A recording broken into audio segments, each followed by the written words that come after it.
주셔서 봄비가 뭐 온다고는 그랬어요. 근데 기도 부탁할 때 사실 너무 적게 온다고 그래가지고 사실 우리도 땅이 가물었는데 그곳에 더 많은 비가 와서 이제 산이 깊어요. 설악산 쪽에 등산해 보면 산세가 깊어서 사람들이 가서 뺄 수가 없어요. 사실 헬기를 동원하지만 또 뭐 바람이 어디로 갈지 모르고 또 헬기 수가 있고 또 안개끼는 또 못 가고 등등 있어서 기도를 부탁드렸고 정말 응답된 하셔서 이렇게 비가 꺼질 수 있도록 하시는 줄 믿고 감사를 드립니다. 인간의 삶에 있어서 비는 풍요와 기근을 넘어서 때로는 생존까지 위협할 수 있는 매우 중요한 삶의 요소입니다. 특히 성경의 배경이 되는 중동 지방에 위치해 있는 가나안 땅에서는 더욱 그렇습니다. 오늘날 우리나라 전라남북도 크기의 정도의 작은 나라가 이스라엘입니다. 그런데 이 작은 나라 국토 70%가 광야 아니면 척박한 땅으로 되어 있습니다. 그럼 왜 이렇게 되었을까? 바로 그곳이 중동지방이기 때문에 그런 거예요. 한마디로 중동지방이라는 것은 나름 뜨겁고 적도에 나타나니까 뜨겁고 제일 중요한 건 비가 많이 안 옵니다. 비가 많이 안 오기 때문에 그런 거예요.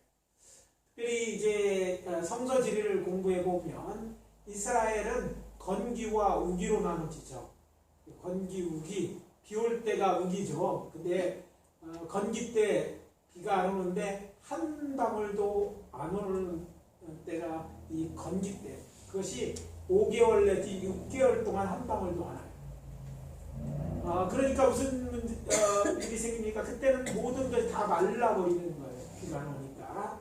그런 배경을 이해하신다면 지금 오늘 이제 가뭄 때문에 일어난 이야기 어떤 의미인지 한층 더 우리가 이제 가깝게 다가가리라 이렇게 생각을 드립니다. 또 이것은 오늘날 본문을 통해서 불확실한 미래를 살아가야 하는 우리 하나님의 백성인 우리를 향한 하나님의 메시지도 있기 때문에 그 메시지를 큰 비가 내리는지라는 제목으로 전하고 은혜를 나누도록 하겠습니다. 우리를 향한 하늘 아버지 하나님의 첫 번째 메시지는 이것입니다. 어려운 문제를 만났다면 하나님 앞에 내려놓으십시오. 따라해봅시다.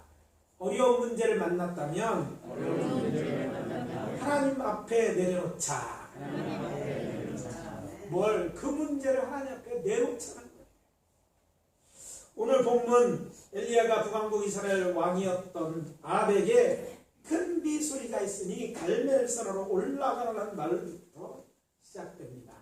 그렇지만 실제 이 이야기의 시작은요, 선지자 엘리야가 아합 왕을 만나서 내가 섬기는 이스라엘 하나님 여호와께서 살아계심을 두고 맹세하노니 내 말이 없으면 수년 동안 비도 이슬도 있지 아니하리라 선언한 열왕기상 17장 1절에서부터 시작된다고 할 수 있습니다.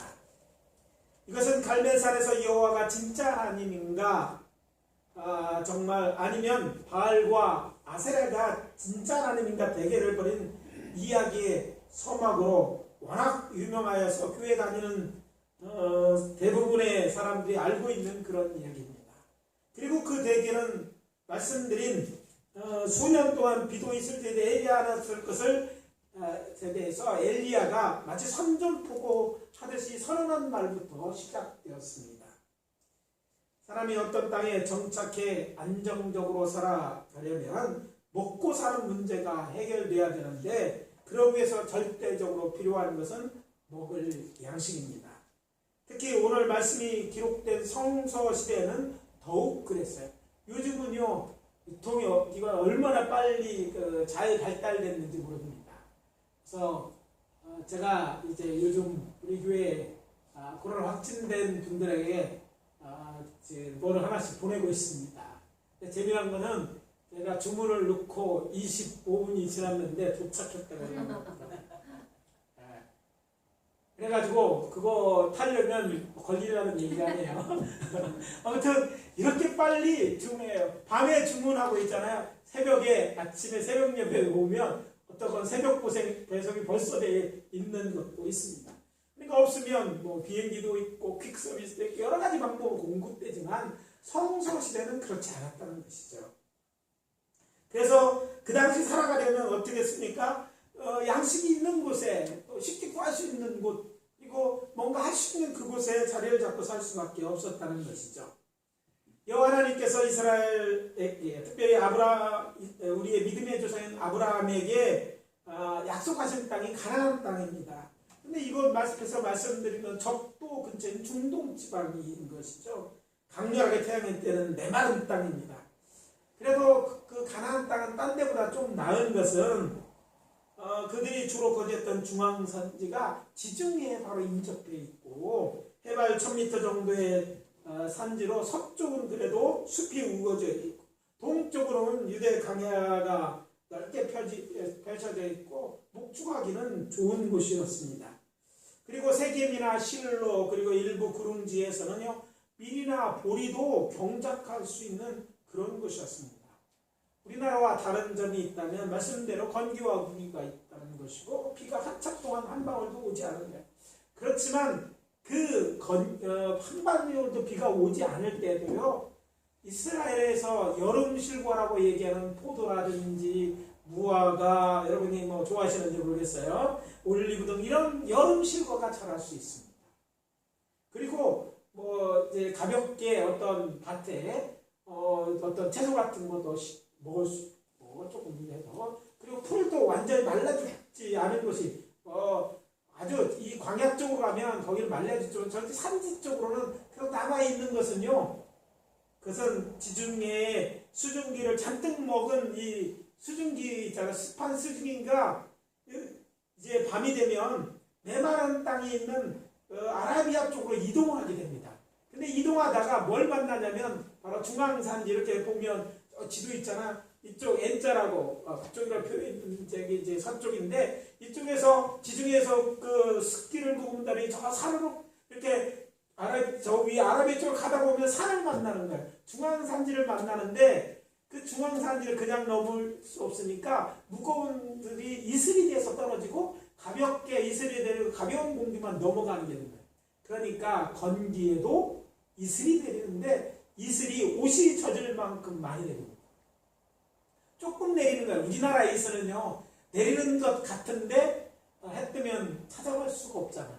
근데 저기서는요 이제 한여름에 가서 보면 옷이 축축하게 젖을 만큼 양털에 뭐 이슬이 곱게 하라는 말씀은 당시에 이슬이 내리면 그렇게 많이 내리는 거예요. 산지에. 그러니까 거기에 있는 포도나무고 과일들이 죽지 않고 살아있는 거예요.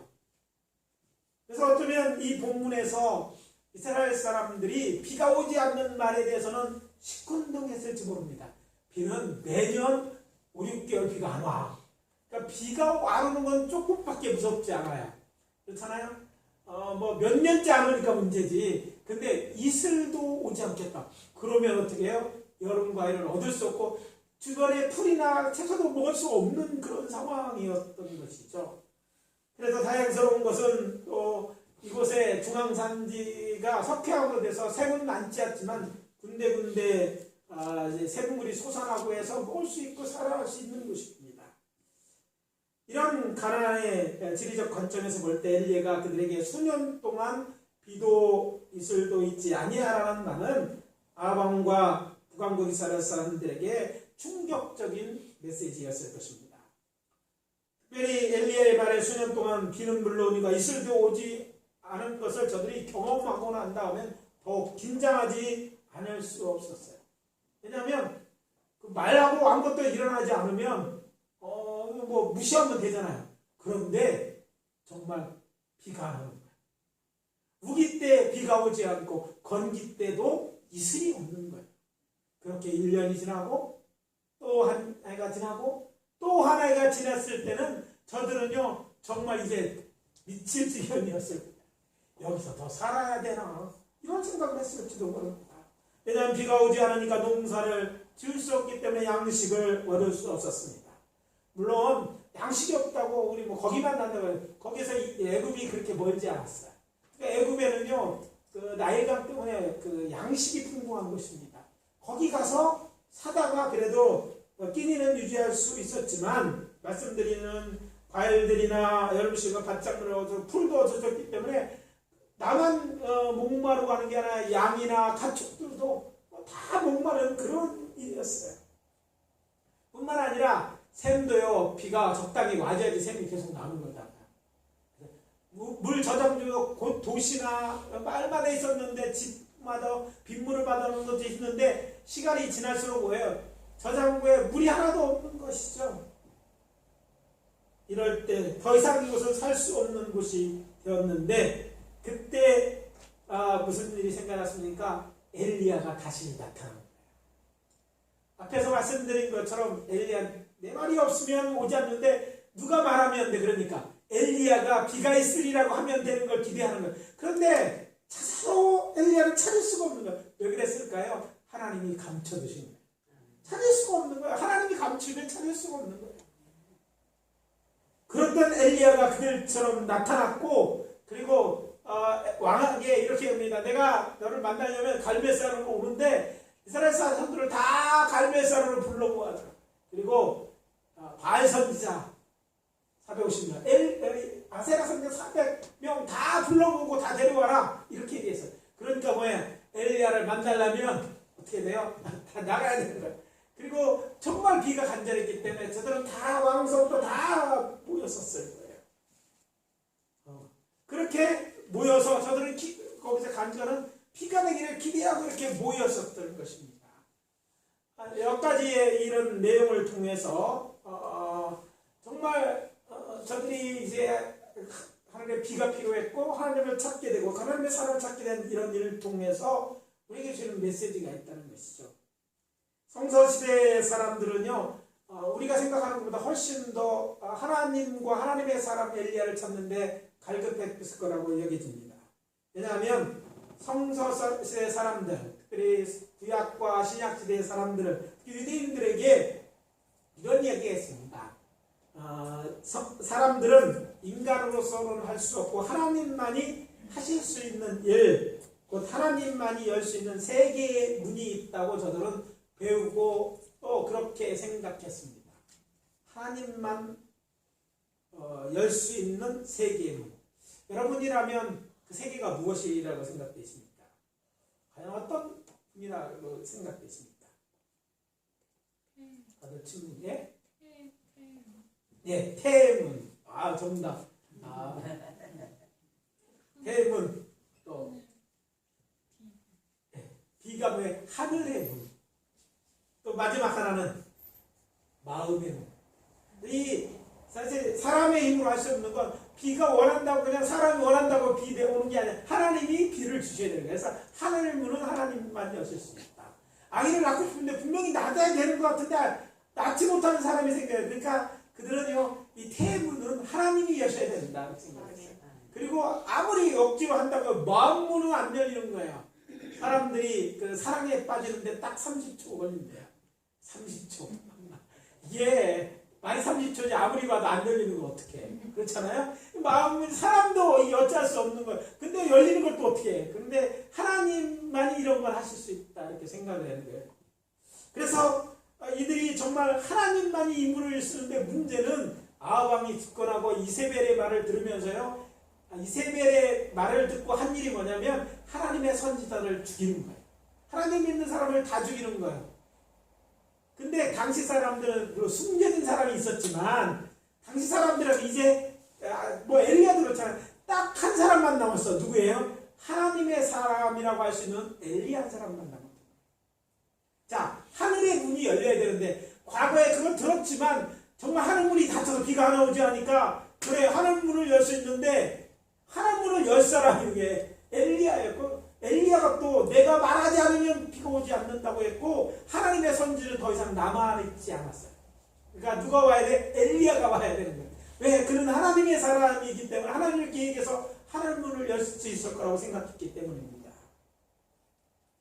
여기서도 기억해야 될 것은 하나님이 이렇게 되는 이때만이 아니라 성경에 보면요, 더 긴 기간 동안 하나님께서 하늘 문을 닫은 적도 있어요.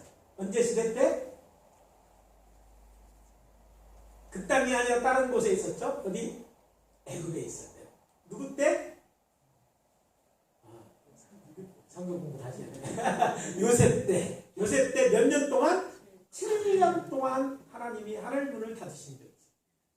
근데 지금 이스라엘 땅에서 지금 3년 돼. 3년, 거기에 7년이라 여기 3년이라 거기는 대비하고 대비도 아무것도 안 하고 해놓고 3년이 지났던 이런 얘기죠. 자, 그래서 여기서 생각해야 했습니다. 우리에게 지금 문제가 생겼어. 그것도 비가 안 오는 문제가 생겼는데 그 문제를 해결하려면 어떻게 해야 되나? 근데 이 문제를 앞에 놓은 이스라엘 사람들의 태도입니다. 그래서 엘리야를 찾았어요. 그러면 엘리야를 붙잡아가지고 엘리야 거로 말하게 시키면 될 거라고 이렇게 생각을 했어요. 근데 엘리야가 붙잡히지 않았기 때문에 이들은 문제가 커졌어요. 그러면 엘리야가 없다면 그들은 생각해야겠죠. 다른 길은 없는가? 왜 이런 문제가 있어요? 왜 하나님이 하늘 문을 닫았을까? 물론 전에는 잘 안 믿었으니까 바알도 따라가고 적당히 안 믿어도 먹고 살았는데 지장이 없어. 그러다가 이제 문제가 생겨서 정말 하나님이 닫으신 거라면 옛날에 했던 걸 기억해냈을 거야. 그렇다면 어떻게 하나님 앞에 돌이켜야 됨에도 불구하고 돌이켜서 하나님 회개하면 하나님께서 이 문제 해결할 그런 생각을 하지 않고 엘리야만 잡으려고 했던 것임을 알게 되는 것이죠. 그렇다면 무슨 메시지가 숨겨져 있는 것일까요? 여러분 살아가면서 여러분들이 다 깨닫는 것일 줄 압니다. 세상에는요 문제없는 사람은 하나도 없습니다.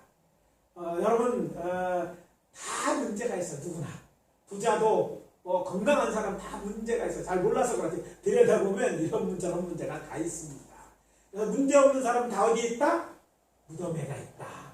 그러니까 살아있는 사람은 다 문제다. 그래서 제가 종종 폴텔리라는 신학자 얘기죠. 인간은 문제다. 그러니까 문제를 다 갖고 있으니까 곧 인간이 문제다. 살아있다는 것은 문제가 있다는 거예요. 문제가 살아있는 증거 중에 하나가 문제가 있는 것이라고 할 만큼 인간은 문제를 갖고 있는데 그 문제 중에 내가 해결할 수 없는 문제가 있는 것이죠. 내 힘으로 감당하기 어려운 문제를 맞닥뜨렸다면 그러면 그때 내 생과 내 뜻대로 하기 전에 먼저 해야 할 것이 있음을 시사해주고 있는 거예요. 내가 있는 문제 해결하지 않은 문제 맞닥뜨렸다면 어떤 행동을 하기 전에 먼저 하나님과의 관계를 점검해 봐야 돼요. 하늘의 문을 하나님이 여신다면 하나님 이 문제 해결을 오직 하나님만 하실 수 있다면 하나님의 도움이 필요하겠잖아요. 그러면 하나님의 도움을 얻고 나와 하나님 사이에 문제가 없나를 먼저 살펴보아야 한다는 것이죠.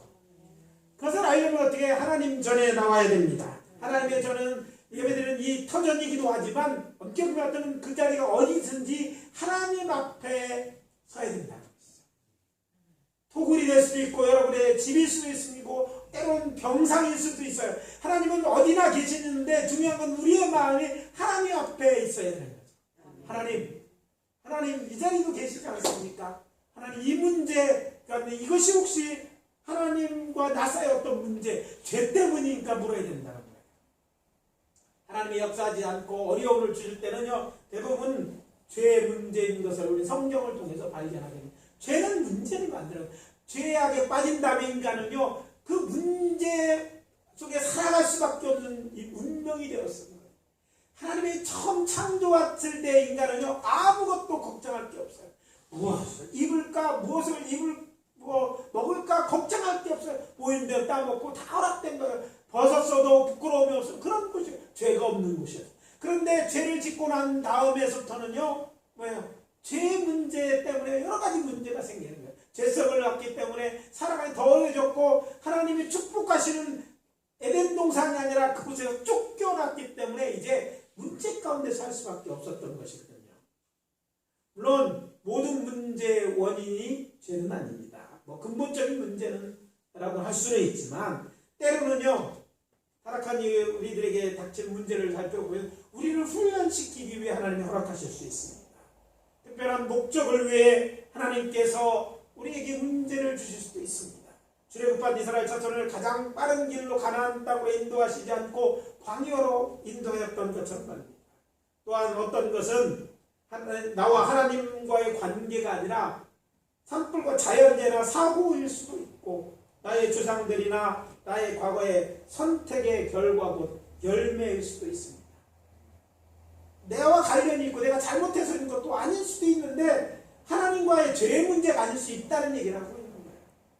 만약 그렇다면 하나님과의 죄나 이렇게 거리끼는 문제가 있다면 어떻게 해요? 당연히 하나님 옆에 도와달라고 얘기해야 돼요. 여러분 부모만큼 자연스럽게 여러분의 원하는 걸 요구하고 또 들어주는 분이 누가 있겠습니까? 네. 이 요즘 아이들이 모르는 건 아빠가 안 되고 엄마가 안 돼봐서 그래요. 며칠 전 우리 목사님 몇 분 나이 드신 목사님 만나서 얘기하다가 우리 아들들 뭐 딸들 얘기했어요. 내가 열심히 한 건 아들 딸들이 뭐 그게 당연한 줄 안다는 거예요. 그렇고 당연한 건데 죽고 나서 마음이 안 좋은 거야. 우리끼리 만나서 부모들끼리 얘기하는 거야. 실망한 얘기. 남들하게 하면서 왜? 부모이니까 그러고도 어차피 이해하고 내가 화는 나지만 참고더라고요. 그게 부모예요. 그리고 그렇게 요구해도 그게 나중에 큰 문제가 되지 않는 거. 부모이기 때문에 그런 것이고 사실 처음부터 우리가 요구해서가 아니라 그냥 부모는 처음부터 우리를 위해 다 주지 않았습니다. 아낌없이 주는 게 부모였잖아요. 어쩌면 그것이 우리로 하여금 부모에게 그냥 해도 뭐 부모에게 꾸는 건 안 갚을 되는 것처럼 여기에 됐는지는 모르지만 아무튼 부모인데 그런 세상의 부모도 그런데 능력이 없어서 돕지 못하는 부모도 그런 마음이 있는데 우리 하늘 아버지는 어떻습니까? 그분은 좋으신 하나님이십니다. 좋으신 우리의 하늘 아버지이십니다. 그러니까 그분께 이야기하는 건 부끄러운 일이 아니에요. 자녀가 구하는 건 당연한 일이고 하나님께서도 우리 아버지처럼 우리의 부모들처럼 기꺼이 우리 애들을 힘껏 도우시려고 하지 않겠어요. 하나님과 나 사이에 죄 문제가 없다면 여러분 하나님 앞에 부르짖어 요구하세요. 아버지 부르시. 그러면 하나님이 도와주실 줄 믿습니다. 그러나 그것이 죄 때문이라면 여러분이 금식하고 기도해도 그것이 우리에게 유익한 일이 아니다. 하나님 일하지 않으셔요. 그래서 우리는 어떤 이런 게 있어요. 믿고 기도하면 된다고 믿으면 된다. 막 열심히 기도한다 생각하지만 죄의 문제가 걸려있는 문제는요. 이거 먼저 해결되지 않으면 아무리 열심히 해도 하나님이 일하실 수가 없어요. 그래서 권면합니다. 혹시 여러분이 당연히 여기거나 또 운명처럼 받아들이고 살고 있는 문제 중에 오랫동안 여러분들을 힘들게 하는 문제가 아직 남아있다면 계제에 그 문제를 가지고 하나님 옆에 나아가십시오. 그리고 하나님과에서 마음에 꺼리지는 것이 있다면 죄가 있다면 회개하고 하나님의 은혜를 구하시기 바랍니다. 하나님은 우리를 망하는 걸 보여주는 게 아니라 우리가 돌이켜 회개하고 돌아오는 거잖아. 그것 때문에 돌이키려고 문제를 지었다면 우리가 돌이켰을 때 하나님이 가만히 계시겠어요? 하나님이 왜 은혜를 베푸지 않겠어요? 하나님은 나를 힘들게 하는 게 목적이 아니라 우리가 제대로 되기를 원하고 하나님과 바른 관계 복받기를 원하는데 그랬기 때문에 축복의 문을 닫고 우리는 어렵게 모셨는데 그 목적이 이루어졌다면 어떻게 더 채워주시지 않겠어요? 아멘. 그렇잖아. 그리고 그런 문제가 없이 정말 기도해야 될 문제라면 기도할 때 하나님이 우리를 도와주지. 그래서 주님 성경은요 부르짖어 기도하라고 얘기하고 하나님을 보시는 하나님으로 나타나지 않습니까? 여러분의 과거에 경험한 하나님은 어땠습니까? 성경이 말하는 그 하나님과 다르지 않지 않습니까? 그래서 말씀드립니다. 먼저 자신과 하나님과 관계를 보고 회개할 거 먼저 하고 은혜를 구하든지 아니면 여러분이 간절히 기도함으로 하나님의 도우심을 경험하게 되시기를 예수 그리스도의 이름으로 축원합니다. 둘째, 하나님을 만났던 장소로 돌아가 무릎을 꿇으십시오. 따라해 봅시다. 하나님을 만났던 장소로 돌아가 무릎을 꿇자. 흥미로운 사람은 하나님의 사람 엘리야는 아합에게 갈멜산으로 돌아가자고 제안합니다. 그리고 그 제안에 아합 군말하지 않고 돌아갑니다. 그런데 여기서 짚고 넘어가야 할 것이 있습니다. 이 두 사람은 다른 이들과 함께 갈멜산에 있던 엘리야와의 바알 선지자 자들이 누가 칭찬을 대결하던 그 장소로 돌아갔지만 목적은 서로 달랐습니다. 오늘 봉독한 본문 41절부터 43절 앞소절입니다. 엘리야가 아합에게 이르되 올라가서 먹고 마시소서 큰 비소리가 있나이다. 아합이 먹고 마시러 올라가니라. 엘리야가 갈멜산 꼭대기에 올라가서 땅에 꿇어 엎드려 그의 얼굴을 무릎 사이에 넣고 그의 사환에게 이르되 올라가 바다 쪽을 바라보라. 자, 아합이 올라가라고 했어요. 그러면 지금 뭐예요? 그 대게를 부려졌던 장소에서 지금 그 밑에 갈멜산 밑에 있는 이스라엘 평원에 있는 기손 시내까지 내려와 있어요. 무엇하러 내려왔습니까? 가짜 신을 믿는 바알 선지자 미혹한 450명을 죽이려고 다 우르르 몰려가서 이제 기손 시내까지 그걸 쳐서 죽인 거예요. 그러니까 내려와 있잖아요. 근데 아직도 해결 안 된 게 있었어. 비가 아직 안 왔잖아. 저들은 비의 문제를 해결하러 왔는데 하나님은 먼저 그들의 잘못된 하나님을 믿지 않는 이것들을 돌이키기 위한 것이었기 때문에 그렇게 응답하셨어요. 비가 내리는데 뭐 불만 떨어졌잖아요. 비와 반대되는 불인데 불만 내렸는데 아직 해결이 안 됐으니까 올라가자고 그러는데 아합이 이제 이제는 이 문제 해결돼 먹고 마시러 올라가자니까 이제 됐구나. 아합은 그렇게 생각하고 먹고 마시러 갈멜산에 갔어요.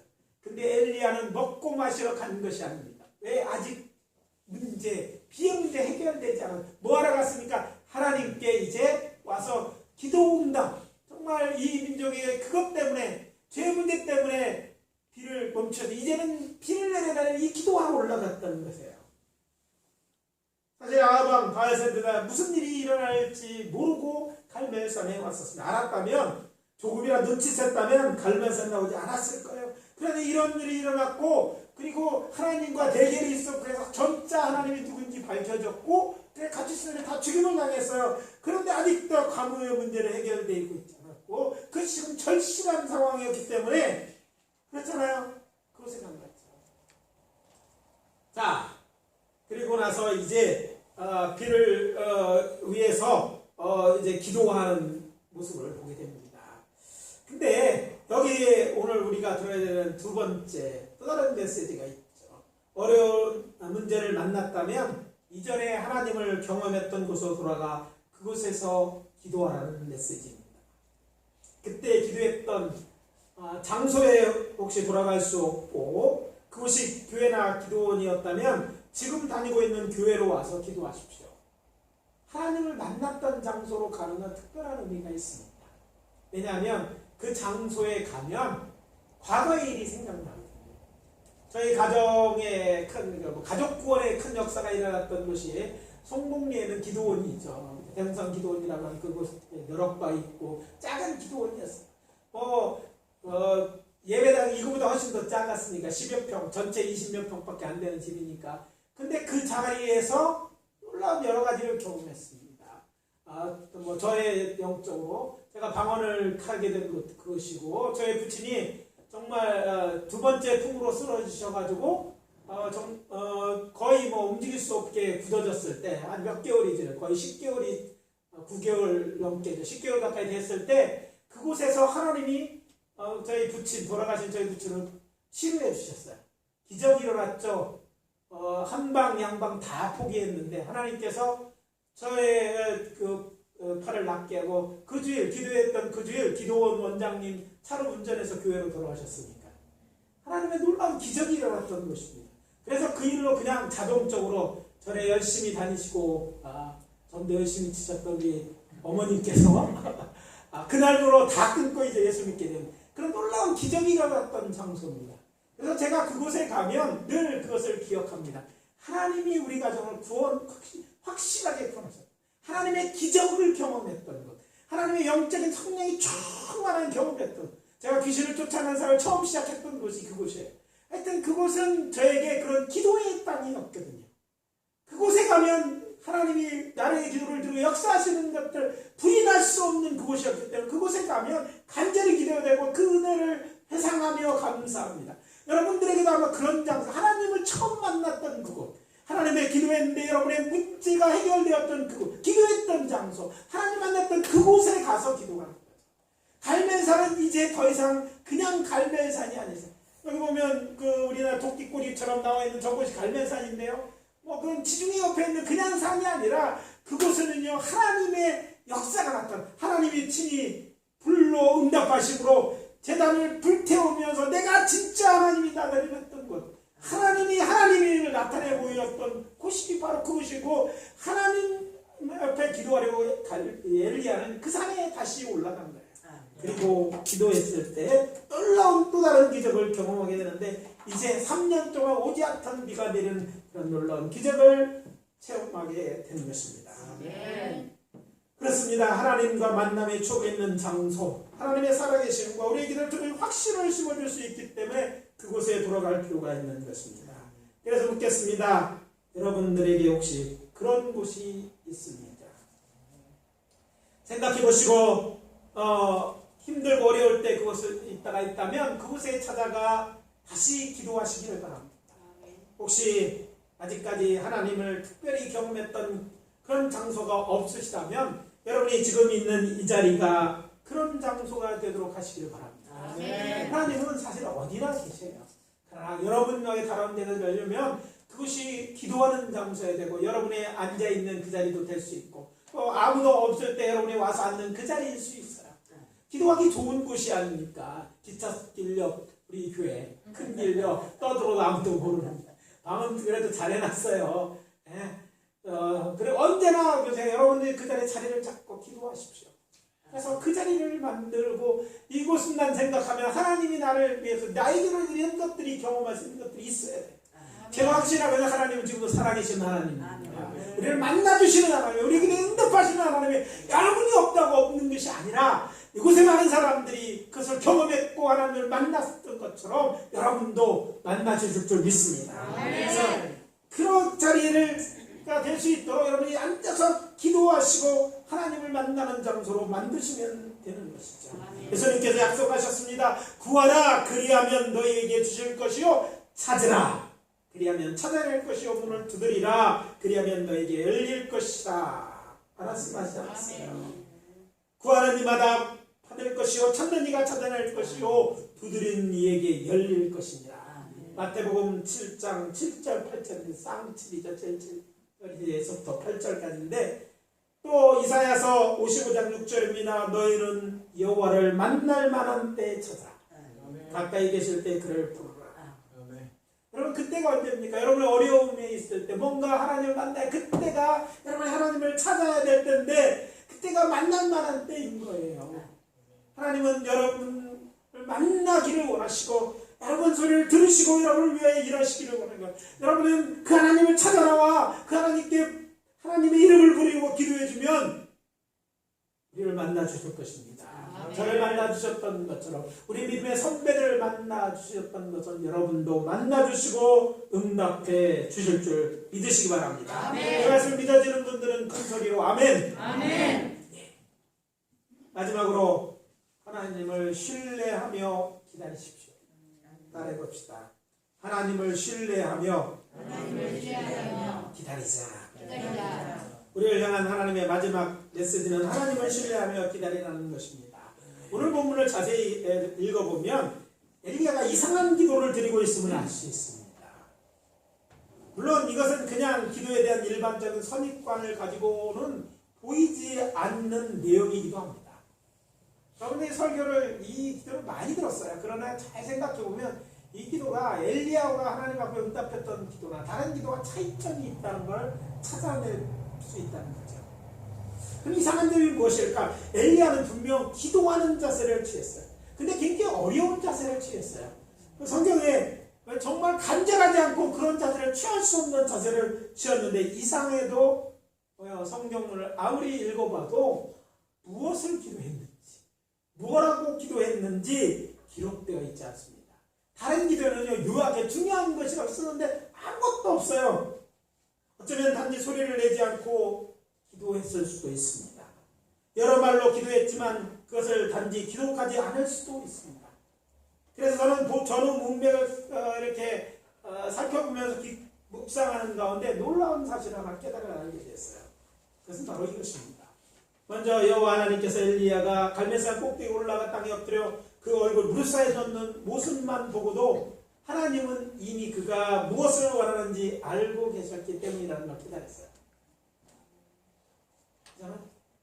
우리가 기도하는 내용이 뭡니까? 여러분, 기도라는 것이 뭡니까? 기도는 하나님과 소통하는 것이잖아요.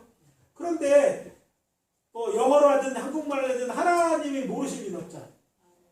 꼭 한국말로 영어로 해야 돼? 꼭 히브리어로 해야 되는 거 아니냐. 하나님은 아시는 것이잖아요. 말이 무엇입니까? 의사소통의 도구인데 기도에 무슨 말을 한다는 의사소통의 도구예요. 그런데 어떤 것은 말하지 않아도 딱 보면 알 수 있는 것입니다. 무슨 말 딱 봐도 뭐하고 있는지 뭘 요구하는지 알 수 있는 게 있는데 지금 엘리야의 그 모습은요 무엇을 요구하는 하나님이 이미 잘 아는 내용이었어요. 아니 성경 말씀을 깊이 보면 하나님이 내가 응답하겠다고 하신 거야. 그러니까 이제 무슨 얘기냐면 기도의 시간은 있는데 지금은 기도에서 뭘 바꾸는 게 아니고 하나님 계획을 시작하는 게 아니라 이제 뭐예요? 죄의 문제는 해결됐고 이제는 하나님의 시간이니까 하나님이 언제 시작할까 기다리는 시간이었어요. 기도 중에도 이런 때가 있는 거예요. 뭔가 하늘이 구해야 될 때가 있는가 하면 하나님이 일을 시작하셨어. 근데 이제는 어떻게 시작을 기다려야 될 때가 있는 것인데 바로 그때라는 것이죠. 본문의 전후문의 명과 묵상을 깨달아지는 것은 이것입니다. 엘리야는 지금 하나님의 일하시기만을 기다리고 있었다. 사실 이런 일련의 일들은요 열왕기상 17장부터 시작된 겁니다. 여러분 길앗 디귿에 살고 엘리야가 아방을 말하면서 시작됐는데 거기 무슨 내용이 있습니까? 여기 보면 아까도 말씀드린 것처럼 길리에 우거하는 자 디셋 사람 엘리야가 아합에게 말하고 내가 섬기는 이스라엘 하나님 여호와께서 살아계심을 두고 맹세하러 내 말이 없으면 수년 동안 비도 있을 때 있지 않으리라 얘기합니다. 그리고 18장 1절에 가면 많은 날이 지르고 제3년에 여호와의 말씀이 엘리야에게 임하여 이르시되 너는 가서 아합에게 보이라 내가 비를 지면에 내리리라. 하나님은 과거에 그랬고 3년 뒤에 이제 바로 얼마 전에 하나님은 직접 내가 비를 내리겠다 이미 비를 내려서 하나님이 그래 비 내려줄게 응답한 게 아니라 하나님이 작정하시고 비를 내리겠다 하신 그런 내용이었던 거예요. 근데 제가 따로 봉독하지는 않아서 10장 2절에 보면 엘리야 숨어있는 거 다 가르치고 이제 3년 동안 이렇게 하신 거 하나님이 숨게 하셨다가 이제는 때가 됐기 때문에 하나님이요 드러나게 하시고 또 아합에게 선포하게 하시고 이런 일들을 했어요. 더 놀란 것은 3년 후에 이런 일을 다 하나님이 원하신 대로 하나님이 진짜 하나님을 다 드러내신 후에 오늘 본문이 이게 중요해요. 오늘 본문의 첫 번째 소리를 뭐라고 해요? 엘리야가 아합에게 말합니다. 올라가서 먹고 마시소 하면서 큰 비 소리가 있나이다 이렇게 말했다는 거예요. 엘리야가 비를 내려야 되는데 빗소리가 있다고 엘리야는 이미 선포한 거예요. 그러니까 내 말이 없으면 되는데 그 말을 다 기존 시내에서 바알의 선지자를 죽이고 난 다음에 아합 왕에 이미 했어요. 무슨 얘기냐면 엘리야가 비르며 필요한 것들은 다 했어요. 그럼 지금은 뭐예요? 하나님이 일하실 때지 엘리야가 뭘 해야 될 때는 아니에요. 다만 엘리야는 하나님이 언제 하실까? 하나님한테 기도 응답하실까? 기도 응답을 기대하면서 하나님의 기대하면서 그때 있었던 바로 그런 때라는 것이죠. 근데 여기서 잘 들어보세요. 그가 뭐라 큰 빗소리가 있나이다. 여러분 비 내리는 소리 비가 올 때라는 거예요. 근데 우리 뒤에 가보면요 엘리야가 응답받았을 때 저 지중해 작은 손바닥만 구름 보고 얘기했다는 날 그럼 그때까지 이 얘기 있다고 이야기할 때까지 비는 오지 않은 거예요. 뭐예요? 빗소리를 들을 수 없었어요. 근데 빗소리가 있나이다라고 말했다는 것이죠. 그럼 왜 이런 얘기를 했을까? 이건 하나의 믿음의 선포. 이제는 모든 거니까 빗소리가 있나요? 빗소리가 있다는 건 비가 올 것입니다라고 확신 있게 말하는 거예요. 비가 올 것이다. 그렇게 믿음으로 말했다는 것임을 이렇게 이제 비가 내릴 것이라는 선포였다고 확신할 수 있는. 그러니까 여기에 오늘 우리에게 주는 메시지가 있다는 것입니다. 어떤 메시지입니까? 너 하나님을 믿으십시오. 하나님을 믿으라는 말은요 하나님을 신뢰하는 거예요. 하나님이 여러분들에게 약속하셨다면 하나님을 믿으세요. 아이가 이제 어른하고 옛날 농담삼아 하는 얘기야. 또 목욕탕에 갔어. 뜨뜻한 물에 들어오면서 야 여기 괜찮아 들어와. 괜찮아 시원해. 근데 애가 들어가고 딱 그러니까 물이 뜨거우니까 뭐라고 얘기했다고 그래요? 믿을 놈 하나도 없다. 막 아빠가 나한테 거짓말 쳤다는 아버지 생각에 시원하지만 뜨거웠다는 거예요. 사실 살다 보면 우리의 부모나 또 다른 사람 믿을 수 있다. 그럼 뭐 우리의 제일 아이러니 중 하나가 미국 사람들이 제일 신뢰하지 않는 사람은 자동차 딜러라고 얘기합니다. 이건 새 차라든지 뭐 얘기하는 거짓말이라는 얘기다. 근데 한국에서 제일 신뢰하지 못하는 사람들은 그 유명한 내자예요. 국회의원입니다. 근데 더 웃기는 건 그 국회의원들이 법을 만들어. 우리가 이 땅에 살고 있어요. 여러분 믿는 게 좋은 것 같은데 아무튼 사람들이 믿을 것 같은데 실망하는 정치인들 실망하는 것들 그런 거예요. 믿을 거라고 생각했는데 이게 안 그런 거예요. 사람은요 때때로는요 애인도 그래요. 잘해주고 다 해줄 것 같은데 믿지 못할 때가 있고 새로운 뭐 자녀들이 또 부모가 자녀들한테 실망당할 때가 있어요. 그러나 여러분 아셔야 되는 것은 하나님은 우리와 같은 인생이 아니시다. 여러분이 믿을 수 있는 부분은 여호와 하나님이신 줄 믿습니다. 여러분 언젠가 우리 이 세상을 떠도 믿음을 갖고 가야 되는데 많은 크리스천들이 그때 두려워집니다. 왜? 처음 죽는 거라. 그러나 기억하십시오. 그게 그때 필요한 믿음이에요. 우리의 믿음. 하나님에게 있어. 내가 믿고가 아니라 하나님에게. 하나님은 신뢰할 만한 믿을 만한 분이기 때문에 그 약속을 믿고 나를 천국에 인도하실 거예요. 내가 예수를 믿고 천국을 믿고 가는 거예요. 그게 믿음입니다. 신뢰하는 거예요. 하나님이 기도 응답하시고 비록 약속하셨으면 그런 신뢰는 단지 지금입니까? 확인하러 보낸 거예요. 그러면서 그 종에게 산꼭대에 저 지중해에 보이는데 올라가 보라. 그런 자세로 있으면서 다른 나라로 7번까지 가라는 거야. 천국 가봐. 그리고 마지막 7번째 들은 얘기가 뭡니까? 저기 멀리서 손바닥만한 구름이 일어나는 거예요. 자, 지중해 손바닥만한 구름에서 그게 커지고 비가 보여 구름을 몰려오려면 한참 지나야 되는 얘기인데 엘리야는 그걸 보고 야 하나님이 드디어 일하시겠다 믿은 거예요. 그리고 뭐라고 얘기합니까? 아합에게 이제 돌아가십시오. 내려가십시오. 그리고 이 오늘 본문 후반전에 보면 이렇게 얘기하잖아요. 조금의 구름과 비바람이 일어나서 하늘이 깜깜해지면 큰 비가 내리는지라 아합이 마차를 타고 이스라엘로 갔다. 그러니까 내려가라 그러면 내려가는데 보니까 이미 벌써부터 그 작은 구름이 큰 구름이 되고 그것이 뭐예요? 바람구름이라서 오면서 비구름이 출발할 때 비가 오기 시작하는 거예요. 이미 하나님이 계획하신 하나님이 약속한 하나님의 일을 지금 놀라 기적 같은 일이 일어나서 시작되고 있었던 것입니다. 여러분 하나님을 신뢰하시기 바랍니다. 신뢰한다면 하나님의 말씀을 믿고 기도 응답될 때까지 기도하며 기다리십시오. 사실 크게 뭘 부르지 않아도 하나님 확신을 주셨다면 언제 이럴까 기도해야 하면서 있으면 된 거예요. 엘리야가 그 모습을 보여주고 있는 것입니다. 그러나 여기서 주의해야 될 것은요. 기도응답을 기다리면서 이런 실수는 이런 운은 범하지 마시기 바랍니다. 하나님 지금 당장 해주세요. 하나님 이렇게 하셔야 된다니까요. 하나님 이렇게 해주셔야 돼요. 아니 그렇게 하시면 안 되죠. 이렇게 하나님을 제안하려고 하거나 내 생각대로 하나님 하라고 하지 마시고 이게 제일 미련한 거예요. 여러분보다 하나님이 지혜가 부족하신 분이 아닙니다.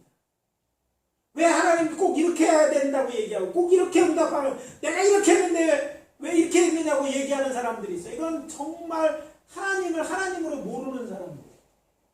하나님은 좋으신 분입니다. God is good. All the time. God is good. all the time. 언제나 좋으신 분이에요. 그래서 하나님이 뭘 우리를 위해 일하셨다면 우리에게 가장 좋은 것을 주실 줄로 믿으시기 바랍니다. 내 눈에 이게 그렇지 않아도 하나님은 내 인생을 하시잖아요. 앞으로 되어질 하는데 가장 좋은 줄을 신뢰하라는 거예요. 하나님의 신뢰하고 나가시기를 바랍니다. 전능하신 하나님께서 가장 좋은 시기에 가장 적당한 방법으로 우리의 기도에 응답하실 줄 믿으라는 것입니다. 그리고 믿고 기다리시면 여러분이 기도의 제목이 얼마나 놀랍게 이야기하는 역사를 여러분 알게 돼요. 그때는 모를 수 있어요. 지나고 보면 하나님이시니 그래서 이렇게 하셨구나 알게 됩니다. 이제 오늘 말씀 마무리합니다. 어려운 문제를 만났다면 하나님 앞에 내려놓으십시오.